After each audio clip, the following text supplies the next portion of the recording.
Amerika Serikat akan segera memiliki pemimpin baru. Jumat siang waktu setempat, Presiden Amerika Serikat terpilih Donald Trump akan segera dilantik dan diangkat sumpahnya. Selama 5 tahun ke depan, Amerika akan dipimpin milioner kontroversial yang memiliki slogan Make America Great Again. Banyak kalangan yang menilai Amerika di bawah Trump akan berubah wajah. Kebijakan politik dan luar negeri Amerika dipastikan akan berbeda dengan pendahulunya. Bagi Indonesia sendiri, Amerika merupakan mitra strategis. Meskipun kini pemerintah Jokowi JK terlihat lebih mesra dengan Tiongkok yang menjadi pesaing Amerika Serikat saat ini, banyak kalangan juga menilai Amerika di tangan Trump akan membuat hubungan Indonesia dan Amerika berada dalam ketidakpastian. Lalu seperti apa posisi Indonesia di era kepemimpinan Trump? Bagaimana kebijakan politik dan ekonomi di kawasan Asia dan Timur Tengah setelah Trump memimpin Amerika? Apa langkah-langkah strategis yang harus dilakukan Indonesia menanggapi kecemasan terkait Trump efek itu? Bersama saya Kevin Egan, Prime Time Talk kali ini kita akan membahas bersama dengan para narasumber yang telah hadir di studio kami, pakar hukum internasional Hikmah Hanto Juwana. Pak Hanto, selamat sore. Selamat sore. Dan juga ada pengamat Timur Tengah Zuhairi Misrawi. Gusmis, selamat sore. Selamat sore. Saya akan langsung ke Pak Hanto. Pak Hanto, will America be great again? Kita nggak tahu ya. Kita nggak tahu karena begini. Memang itu slogan yang disampaikan oleh Donald Trump. Dan Donald Trump dalam kampanyenya banyak sekali janji-janji yang ingin dia lakukan. Dan janji-janji ini terus terang menyimpang dari nilai-nilai yang selama ini Amerika miliki. Misalnya saja terkait dengan hak asasi manusia, civil liberties gitu ya. Lalu kemudian sebagai negara penyeimbang antar negara-negara yang kuat dan lain sebagainya. Nah, kita tidak tahu apakah Donald Trump ketika dia menjadi presiden, dia akan melaksanakan janji-janji itu. Karena bisa saja ada dua hal yang akan menghadang. Pertama adalah birokrasi Amerika Serikat. Ya, birokrasi di pemerintahan yang biasanya memastikan agar siapapun yang jadi presiden, itu dia akan tetap dalam relnya. Karena kalau di Amerika katanya politisi itu come and go. Mereka bisa masuk tapi cepat juga keluar. Tapi kalau birokrasi mereka akan tetap di sana. Nah yang kedua adalah apa ini gaya Presiden Trump yang berlatar belakang bisnis. Biasanya transaksional. Dia bisa gertak dulu, mintanya tinggi, tapi nanti kemudian kecilkan gitu ya. Saya juga nggak tahu apakah itu yang akan terjadi ketika Trump nanti harus menjalankan kebijakan-kebijakan, karena bagi negara seperti Amerika Serikat, walaupun masalah domestik itu implikasinya ke luar negeri. Ya kan? Saya ambil contoh, nanti Gusmis bisa jelaskan lebih lanjut bagaimana ibu kota dari Israel yang oleh Israel akan dipindahkan ke Yerusalem, dan itu disetujui oleh Trump.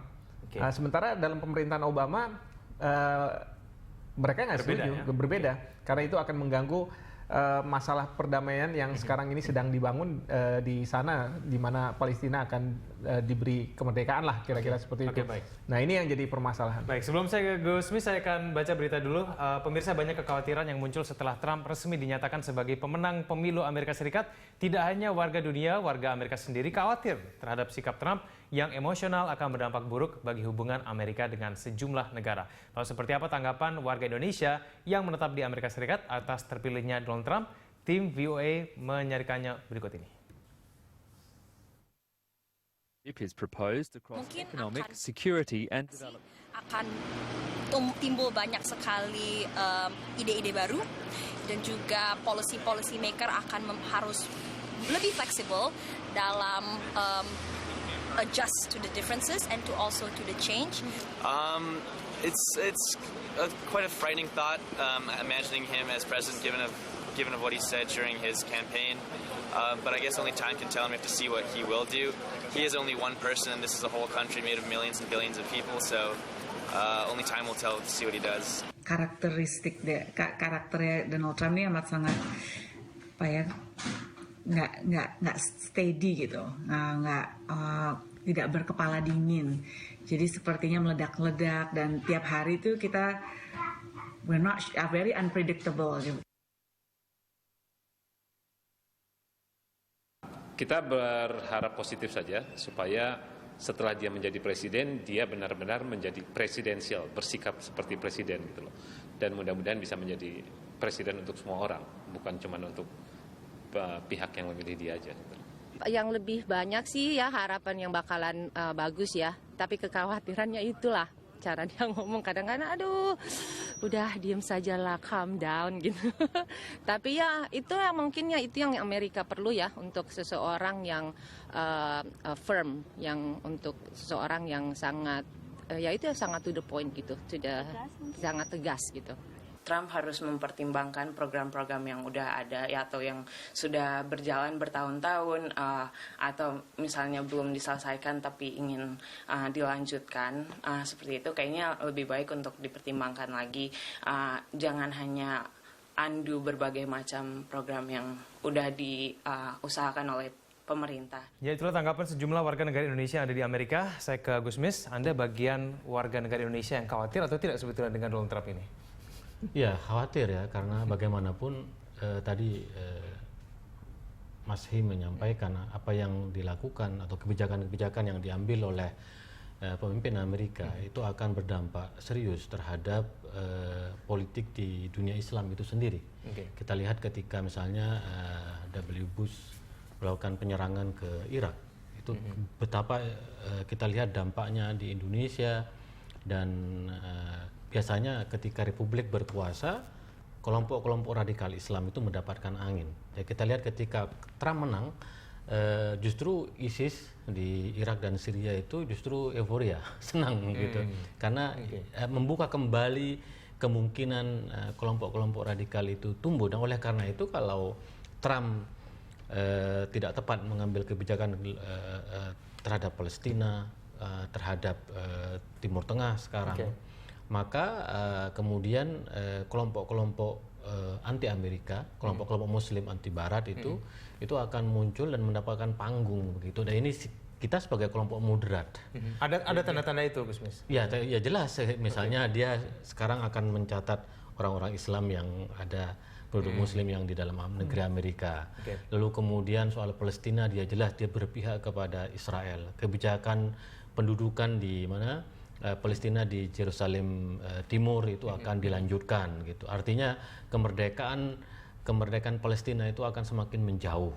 Mungkin juga akan menyetujui langkah-langkah penyerangan dari jalur Gaza. Itu akan menciptakan goncangan politik tidak hanya di Indonesia tetapi juga di dunia Islam yang lain. Mbak Anto, tapi menurut Anda sebetulnya konsentrasi dari Donald Trump ini nanti dalam 2 tahun ke depan ini lebih ke arah mana? Kebijakan luar negeri kah, dalam negeri atau seperti apa nanti? Kalau menurut saya 2 hal. Pertama adalah masalah ekonomi di Amerika.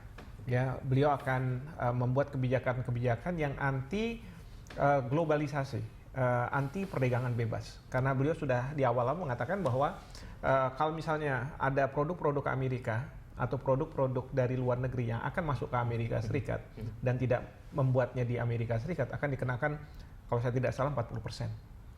Itu sudah mendapat tanggapan dari Cina. Kemarin Presiden Cina sudah menyampaikan bahwa sekarang ini tidak mungkin ada negara yang bisa anti globalisasi. Nah, sudah disampaikan itu. Jadi ini kita nggak tahu, karena kebijakan untuk memfokuskan diri membuat Amerika besar, tentu ekonomi. Beliau ingin supaya banyak lapangan pekerjaan terbuka di Amerika Serikat. Beliau ingin perusahaan-perusahaan Amerika Serikat kembali ke Amerika Serikat.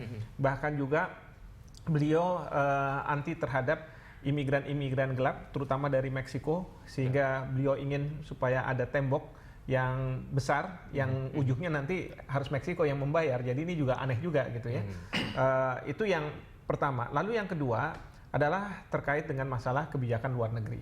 Nah, kebijakan luar negeri ini yang banyak orang was-was kalau memang akan dijalankan, karena seolah-olah Trump itu tidak mau lagi menjalankan peran Amerika sebagai polisi dunia penyeimbang begitu ya.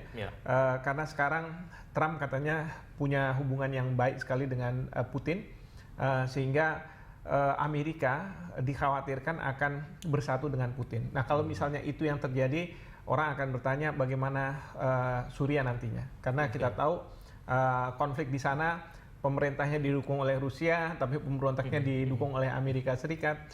Dan ini tentu juga berdampak pada kawasan di Asia, karena di Laut Cina Selatan kita tahu bahwa kekuatan Cina semakin besar, begitu. Apakah Amerika Serikat akan hadir di situ, atau seperti yang disampaikan oleh Menteri Luar Negeri, calon Menteri Luar Negerinya, bahwa Cina tidak seharusnya membangun katanya pulau-pulau buatan di Laut Cina Selatan yang membuat berang pemerintah Cina, meskipun ide ini mungkin agak sedikit bertentangan dengan apa yang disampaikan oleh tapi ancaman ketidakstabilan politik bahkan mungkin khususnya di kawasan Timur Tengah itu nyata ya nanti, meskipun sekarang kita masih belum bisa mendengar nih pidato Trump nanti pada saat inaugurasi akan seperti apa menurut Anda? Itu yang kalau nyata boleh dikatakan hampir nyata karena beliau nih mengatakan begini, duta besar yang akan ditunjuk ke Israel sudah mengatakan bahwa kita setuju, Amerika setuju bahwa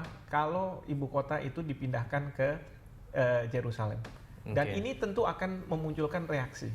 Dan kita tahu juga tim transisi Presiden Trump sudah menginstruksikan kepada duta besar yang ditunjuk secara politis itu untuk kembali sebelum Trump diangkat, dan itu akan diganti oleh duta besar yang dipilih oleh Trump. Baik, di segmen selanjutnya kita bahas kemudian bagaimana efek dari Donald Trump terhadap kawasan Timur Tengah, khususnya bagi negara-negara Islam. Kita akan bahas nanti, pemirsa Frontal Talk akan segera kembali.